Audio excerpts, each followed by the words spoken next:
الحمد لله رب العالمين والصلاة والسلام على سيد الأنبياء والمرسلين وعلى صحبه ومن تبعهم بإحسان إلى يوم الدين وبعد. وعن أبي سعيد الخدري رضي الله تعالى عنه أن رسول الله صلى الله عليه وسلم قال. ابو سعید خدری رضی اللہ تعالی عنہ سے روایت ہے کہ رسول اللہ صلی اللہ علیہ وسلم نے فرمایا: غسل یوم الجمعاتی، جمعے کے دن کا غسل، واجب علی کل محتلم، واجب ہے ہر بالغ پر، محتلم جس کو احتلام ہوتا ہے، جو بالغ ہو گیا۔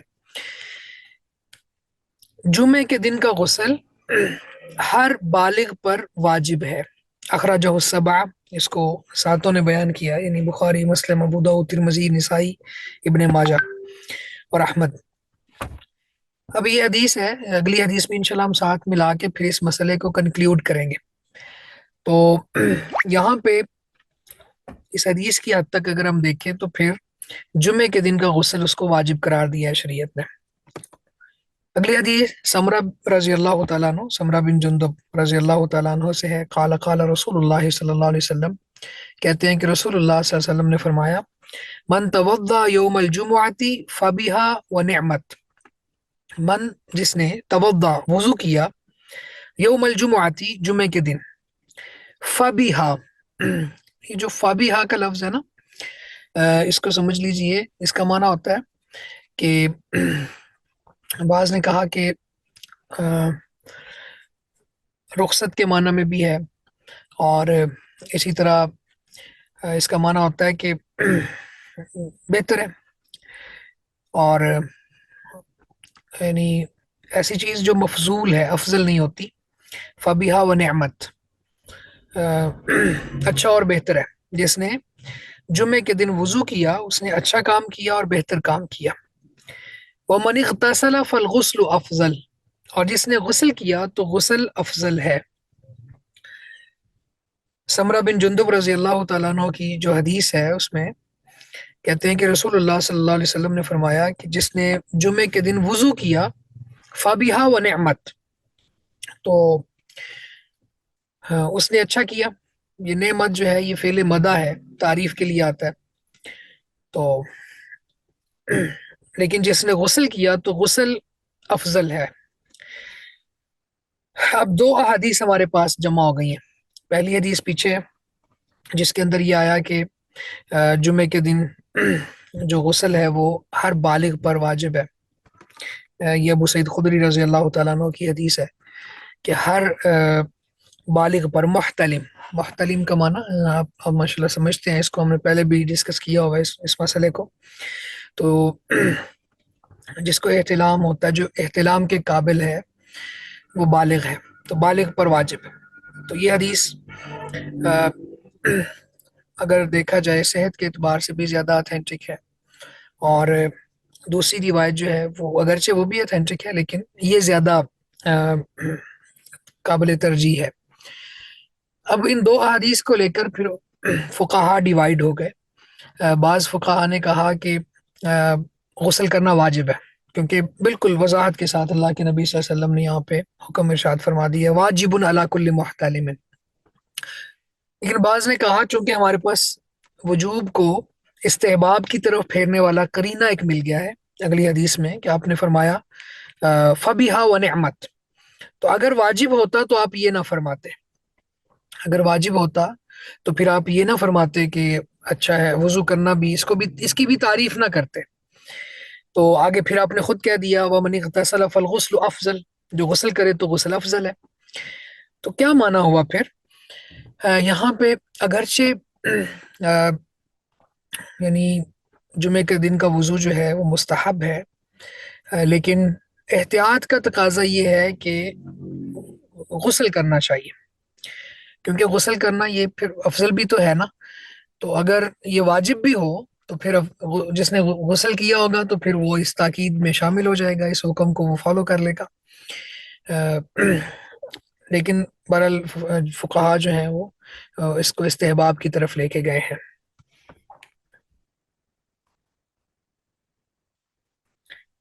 اس کے بعد علی رضی اللہ تعالیٰ عنہ کی روایت ہے کہتے ہیں کان النبی صلی اللہ علیہ وسلم یقرئنا القرآن ما لم یکن جنبا.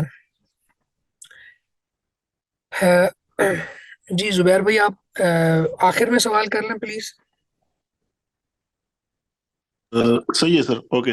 جی علی رضی اللہ تعالیٰ عنہ کہتے ہیں کہ رسول اللہ صلی اللہ علیہ وسلم یقرئنا القرآن، ہمیں قرآن پڑھایا کرتے تھے، ما لم یکن جنبا، جب تک آپ حالت جنابت میں نہیں ہوتے تھے.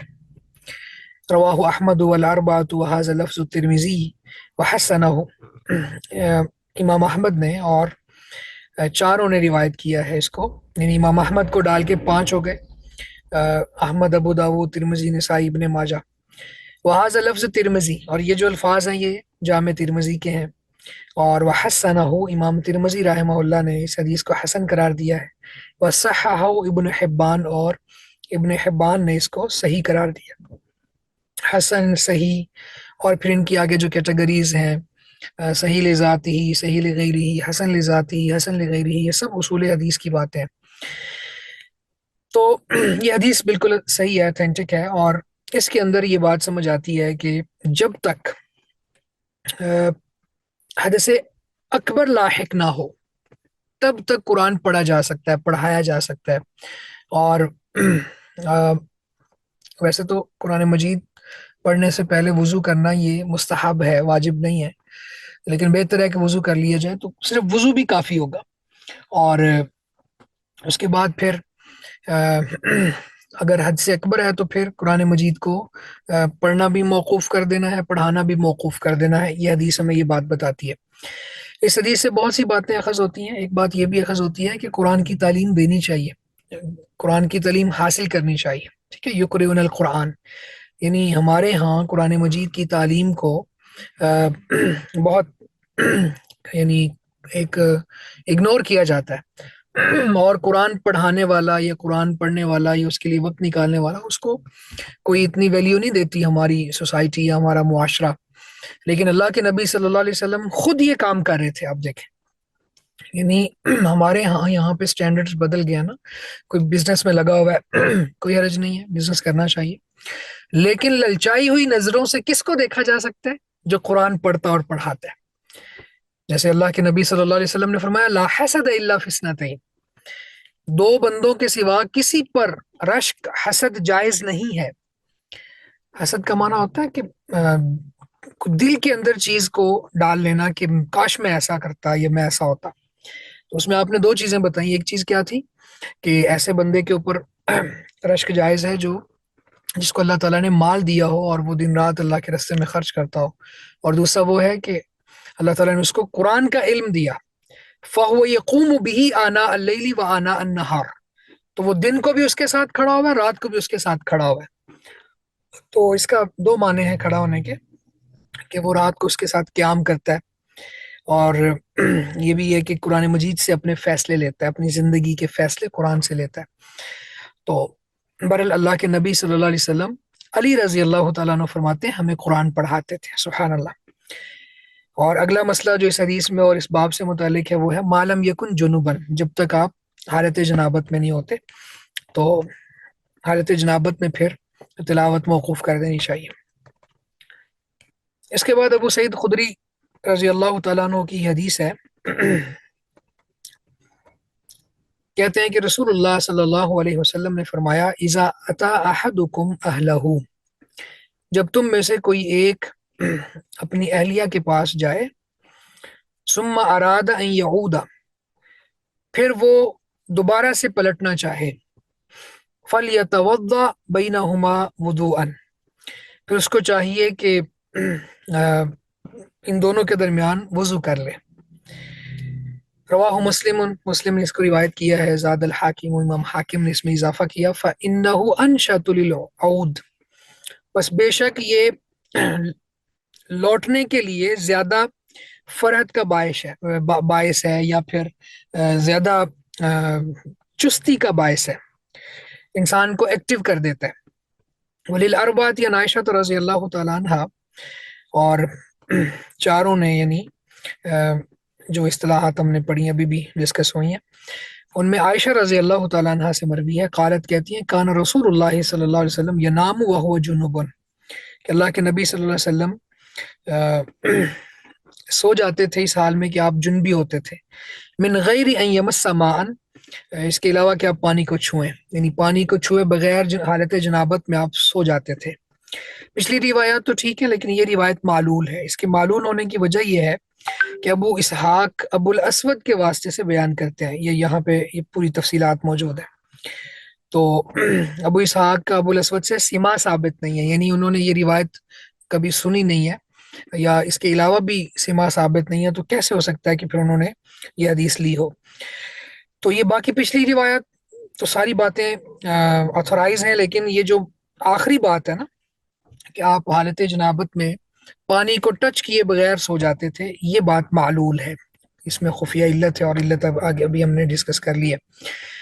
اب اس حدیث میں ہمارے پاس کیا فوائد اخذ ہوتے ہیں؟ سب سے پہلا فائدہ تو یہ ہے کہ انسان کو اگر حدث اکبر لاحق ہو جائے، حدث اکبر جس میں وضو اس کے اوپر واجب ہو جاتا ہے، حدث اکبر لاحق ہو جائے تو اس کے بعد پھر ضروری نہیں ہوتا کہ فوراً وہ غسل کرے، بلکہ وہ صرف وضو کر سکتا ہے، اور وضو سے اس کے حدث میں تھوڑی کمی آ جاتی ہے۔ ظاہر ہے انسان جتنا پاکیزگی کی حالت کو اختیار کرتا ہے، شیاطین وغیرہ سے وہ محفوظ رہتا ہے، تو لیکن غسل فوراً کرنا کوئی ضروری نہیں ہے۔ شریعت نے یہ بات دی اور رخصت سمجھائی، اور ہمارا جو ایک فیملی سسٹم ہے اس کے حوالے سے بہت بہترین انداز میں گائیڈ کیا، سبحان اللہ، اور فرمایا کہ ایک دفعہ کے بعد دوسری دفعہ جب انسان اپنی خواہش کا ارادہ رکھے تو پھر وہ درمیان میں وضو کر لے۔ اور اللہ کے نبی صلی اللہ علیہ وسلم حالت جنابت میں سو جاتے تھے، سحری بھی کھا سکتا ہے انسان حالت جنابت میں، ظاہر ہے نماز سے پہلے پہلے وہ سحری کھائے اور پھر غسل کرے اور نماز کے لیے چلا جائے، لیکن سونے سے پہلے وضو فرما لیتے تھے نبی اکرم صلی اللہ علیہ وسلم، تو سونے سے پہلے وضو کر لینا چاہیے۔ اس کے بعد اگلی حدیث ہے غسل جنابت کا جو طریقہ ہے، یہ بھی آپ نے بہت اچھے انداز میں سمجھنا اس کو، انشاءاللہ یہ پوچھا بھی جا سکتا ہے۔ عائشہ رضی اللہ تعالیٰ عنہ کہتی ہیں کان رسول اللہ صلی اللہ علیہ وسلم اذا اغتسل من الجنابتی، اللہ کے نبی صلی اللہ علیہ وسلم جب جنابت سے غسل کرتے، تو یہاں پہ غسل جنابت کا طریقہ ہے، یبدأ فیغسل یدہ، یبدأ آپ شروع کرتے، فیغسل یدہ اپنا ہاتھ دھوتے، یعنی آگے طریقہ بھی ہے کہ ہاتھ کیسے دھوتے، ثم یفرغ بیمینہ علی شمالہ، ہاتھ دھونے کے بعد پھر اپنے دائیں ہاتھ سے پانی لے کے بائیں ہاتھ پر پانی ڈالتے، فیغسل فرجہ، اور اپنی شرمگاہ کو دھوتے، ثم یتوضأ، پھر آپ وضو کرتے، ثم یأخذ الماء، پھر آپ پانی لیتے، فیدخل اصابعہ فی اصول الشعر، فیدخل، پس آپ داخل فرماتے، اصابعہ اپنی انگلیوں کو، فی اصول الشعر بالوں کی جڑوں تک، ثم حفن علی رأسہ ثلاث حفنات، پھر آپ چلو ڈالتے اپنے سر پر 3 چلو، یعنی چلو میں پانی لیتے اور 3 چلو پانی وہ آپ پھر ڈالتے۔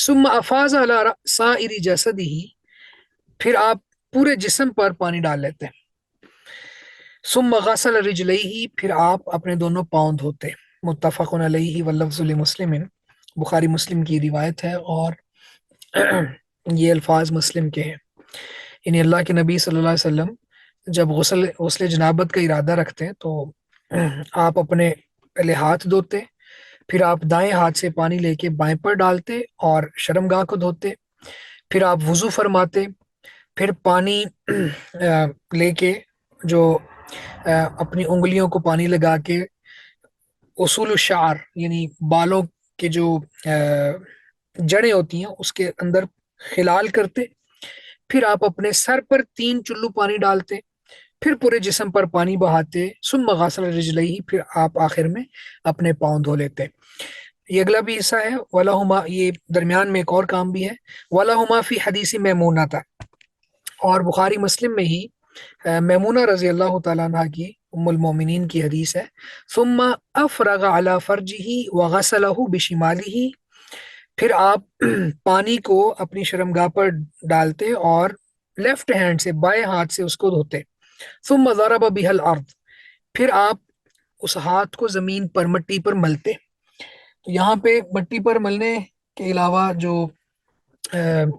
یہ بھی ہو سکتا ہے کہ کوئی جس طرح صابن وغیرہ یا اس طرح کی کوئی چیز ہے وہ بھی استعمال کیا جا سکتا ہے۔ وفی روایت فمسح بالتراب، ایک روایت میں ہے کہ آپ وہ بائیں ہاتھ کو جس سے آپ نے شرمگاہ کو دھویا تھا اس کو مٹی کے ساتھ ملتے۔ وفی آخر ہی ثم اتیتہ بالمندیل، تو میمونہ کہتی ہیں کہ میں پھر ایک ٹاول لے کے آپ کے پاس آئی، فردہ، آپ نے اس کو لوٹا دیا، آپ نے رد کر دیا، آپ نے نہیں لیا۔ وجعل ينفض الماء بيده، آپ اپنے ہاتھ سے ہی پانی کو جھاڑ رہے تھے، یعنی آپ نے ٹاول یوز نہیں کیا لیکن اپنے ہاتھ سے ہی پانی کو جھاڑا۔ اس حدیث میں ہمارے پاس غسل کا ایک طریقہ ہے، وہ طریقہ اگر آپ میں سے کوئی ابھی بتا دے پلیز۔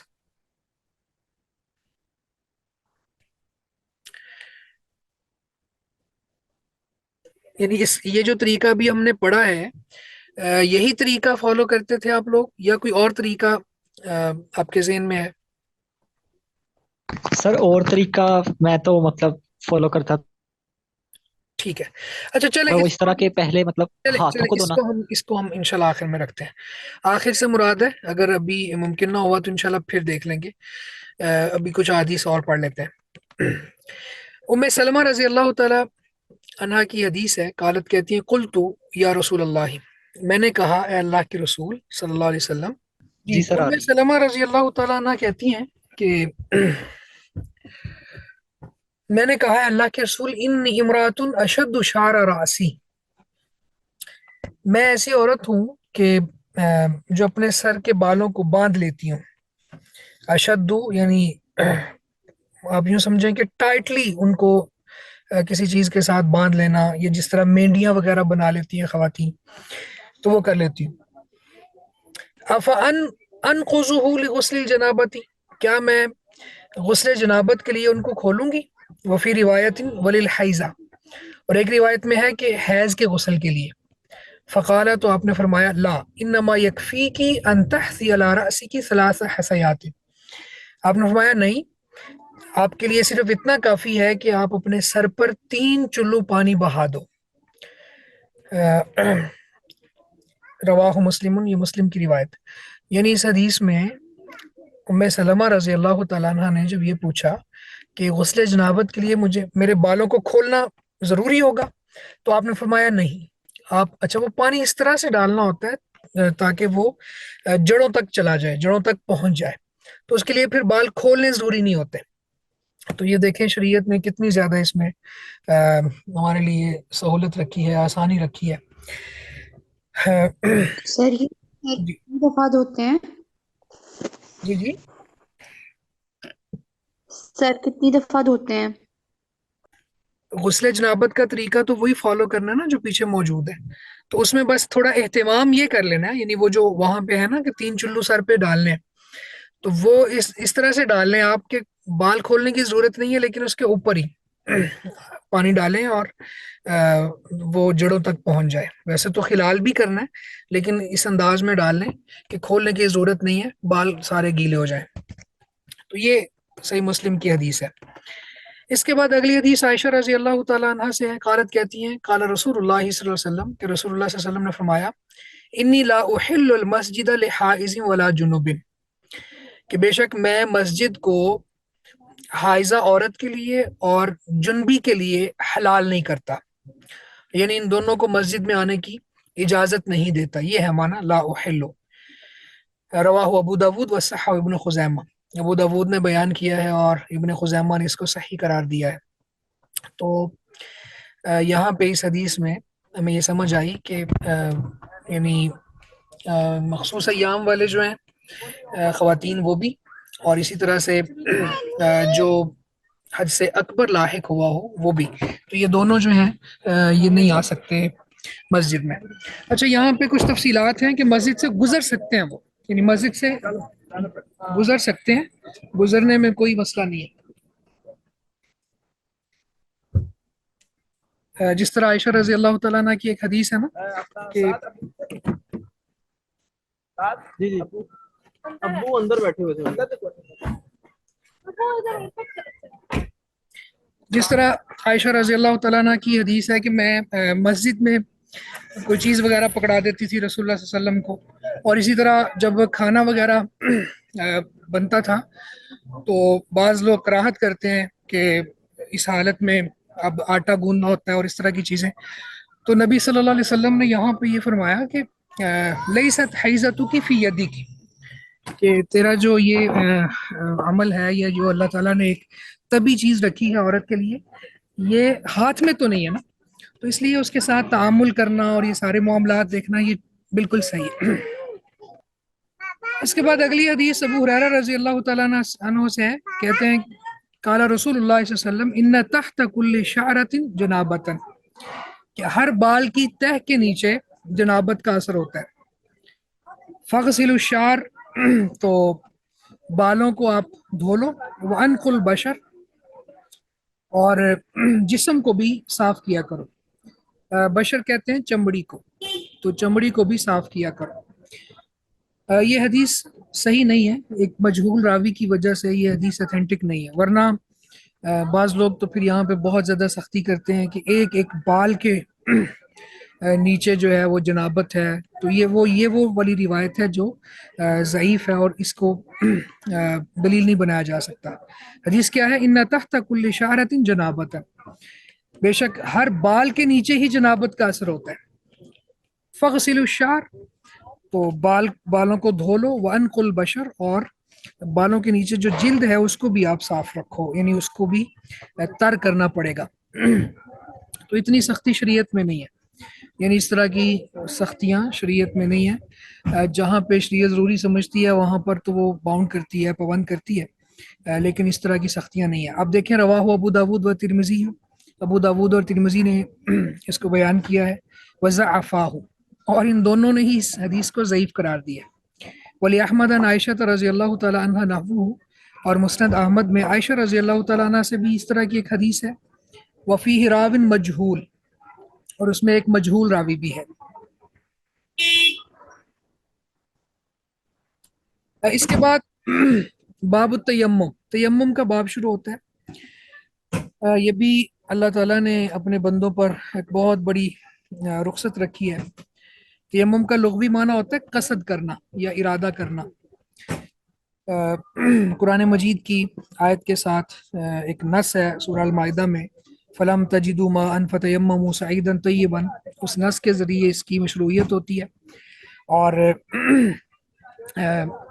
شرعی اصطلاح میں چہرے اور دونوں ہاتھوں پر مخصوص طریقے سے عبادت کے لیے مٹی ملنے کو تیمم کہتے ہیں۔ تو انشاءاللہ اس کا طریقہ بھی آئے گا، اور یہ اس امت کے خواص میں سے ہے، یعنی اس امت کی جو خوبیاں ہیں یا رسول اللہ صلی اللہ علیہ وسلم کی خوبیاں ہیں، ان میں سے ایک یہ بھی ہے۔ تو پہلی حدیث جابر بن عبداللہ رضی اللہ تعالیٰ عنہ سے، ان النبی صلی اللہ علیہ وسلم قال، اللہ کے نبی صلی اللہ علیہ وسلم فرماتے ہیں، اعطیت خمسا، مجھے 5 چیزیں دی گئیں، لم یعطہن احد قبلی، جو مجھ سے پہلے کسی امت کو نہیں دی گئیں۔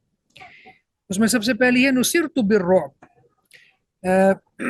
رعب کے ساتھ میری مدد کر دی گئی ہے، مسیرت شہر، 1 مہینے کی مسافت تک، یعنی میں 1 مہینہ دور ہوتا ہوں، دشمن کو خبر ملتی ہے تو اس وقت پھر اس کے اوپر اللہ تعالیٰ میرا رعب ڈال دیتا ہے۔ یہ پہلی بات ہے جو اللہ کے نبی صلی اللہ علیہ وسلم فرماتے ہیں کہ مجھے دی گئی۔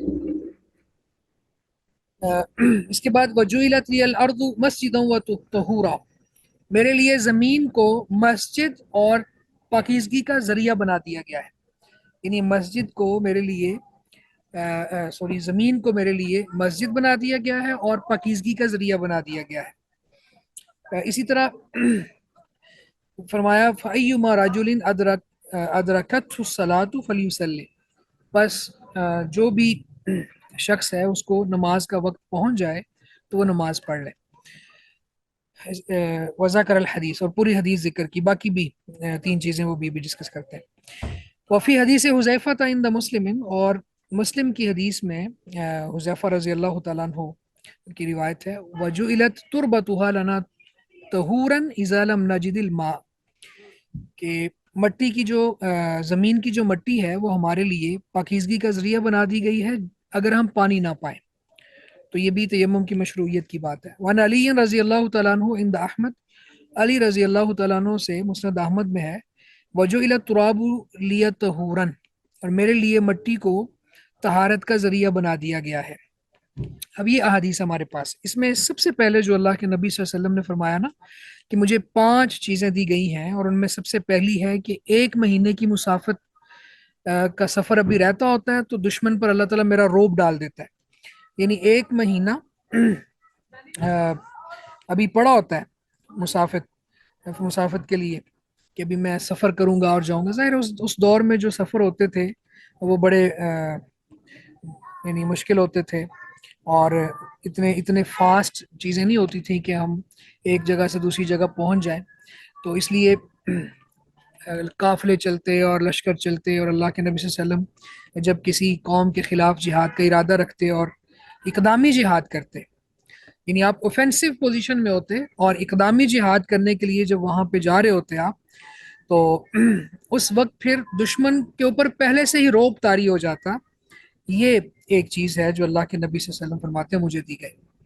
اچھا، اسی طرح اس حدیث میں دوسری چیز کیا ہے کہ زمین کو میرے لیے مسجد بنا دیا گیا ہے. زمین کو مسجد بنا دیا گیا ہے، اس کا معنی کیا ہے کہ ضروری نہیں ہے کہ مسجد وہ جو خاص پارٹ ہے ایک زمین کا قطع ہے جس کو خاص کر لیا گیا ہے نماز کے لیے، اگرچہ وہاں پر نماز پڑھنا ہی بہت ضروری ہے، اور شریعت کا مقتضا بھی یہ ہے، مردوں کے اوپر واجب ہے کہ وہ مسجد میں جا کے باجماعت نماز ادا کریں. لیکن اگر کوئی سفر میں ہو تو کسی بھی جگہ پر وہ پڑھے تو اس کی نماز قبول ہو جائے گی، یا کوئی عذر ہو اس کو، تو زمین پوری کی پوری اللہ تعالیٰ نے اس امت کے لیے مسجد بنا دی. اسی طرح اس کے اوپر جو مٹی ہے اس کو اللہ تعالیٰ نے پاکی حاصل کرنے کا ذریعہ بھی بنا دیا، یعنی مٹی پاکیزگی کا ذریعہ ہے.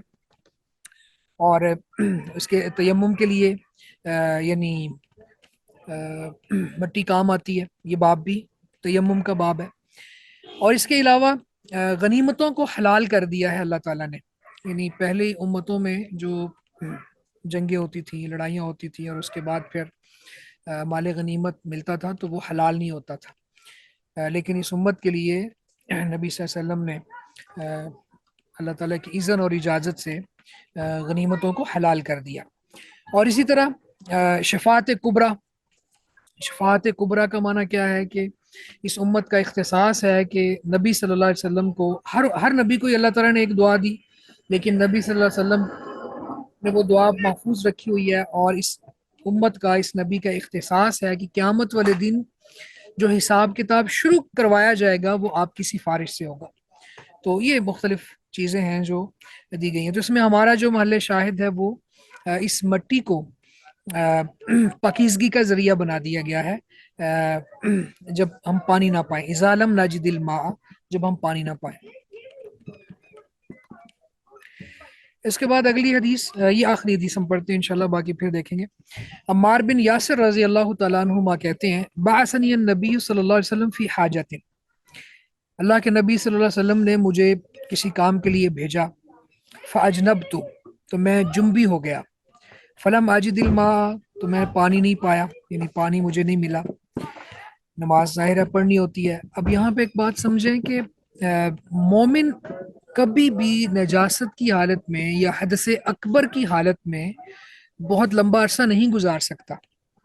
زیادہ سے زیادہ یہ ہے کہ اگر وہ مسافر ہے تو 2 نمازیں جمع کر لے، لیکن اس کو غسل کرنا پڑے گا. اگر غسل نہیں کر سکتا، کوئی اس کے پاس ویلڈ ریزن ہے، کوئی عذر موجود ہے، تو پھر وہ یہ کرے گا کہ تیمم کر لے گا.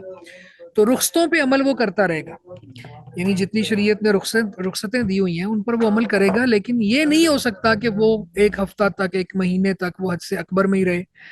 تو یہ بھی سمجھ لیں کہ جب تیمم کر لے گا تو وہ غسل کا قائم مقام کاؤنٹ کیا جائے گا. پھر وہ اس حالت میں نہیں ہے اسی لیے نماز پڑھ رہا نا.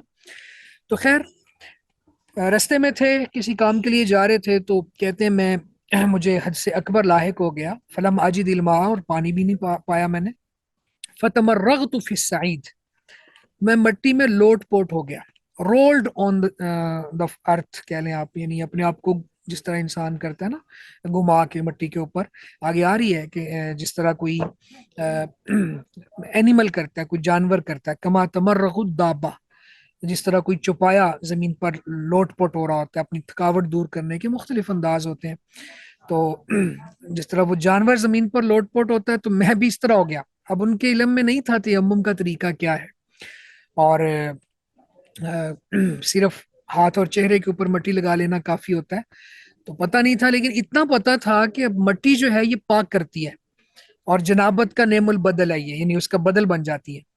لیکن انداز کا نہیں پتا تھا. تو کہتے ہیں کہ میں زمین میں لوٹ پوٹ ہو گیا جس طرح ایک چوپایا لوٹ پوٹ ہوتا ہے. ثم اتیت النبی صلی اللہ علیہ وسلم, پھر میں نبی صلی اللہ علیہ وسلم کے پاس آیا, فذکرت له ذلک, تو یہ بات میں نے آپ کے سامنے رکھی.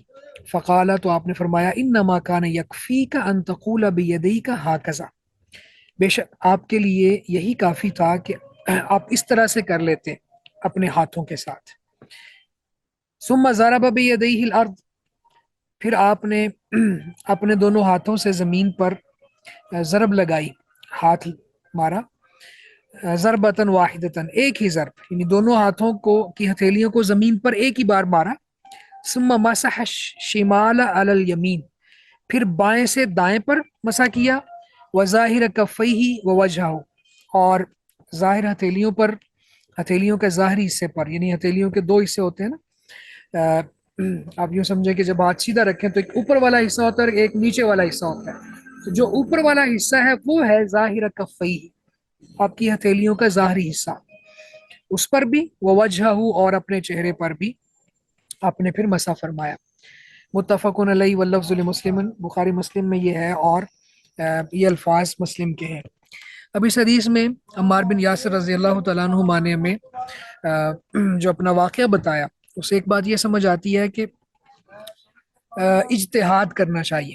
یعنی اجتہاد کرنے کا مطلب کیا ہے کہ تلاش کرنا چاہیے, کوشش کرنی چاہیے, آپ کے پاس جتنی بھی انفارمیشن ہے قرآن و سنت سے, یا جتنا بھی نالج ہے حدیث کا, قرآن کا, تو اگر کوئی اسکالر اویلیبل نہیں ہے یا کوئی پتہ نہیں چل رہا آپ کو کہ اب یہاں پہ کیا کرنا ہے, تو پھر آپ یہ کریں کہ اپنے ان دلائل کے ساتھ کو کنکلوڈ کریں اور ان کی ایک عملی تطبیق دیں. یہ ہے اجتہاد, کہ اب آپ کے پاس کچھ دلائل تھے, کچھ احادیث تھی, کچھ آیات تھی, اور اب کو ایک مسئلہ آپ کے سامنے آ گیا ہے, تو اب کوئی اور صورت نہیں بنتی, تو آپ اس پہ پھر اجتہاد کریں. تو اجتہاد کرنے والے کو اگر اس کا اجتہاد غلط ہو جاتا ہے, یعنی وہ ایکوریسی کو نہیں پاتا, تو بھی اس کو ایک اجر مل جاتا ہے, اور اگر وہ ایکوریسی کو پا لیتا ہے تو اس کو یعنی ڈبل اجر ملتا ہے, پھر دگنا اجر اللہ تعالیٰ اس کو دیتے ہیں. تو ایک یہ بات اس حدیث سے ہمیں سمجھ آئی.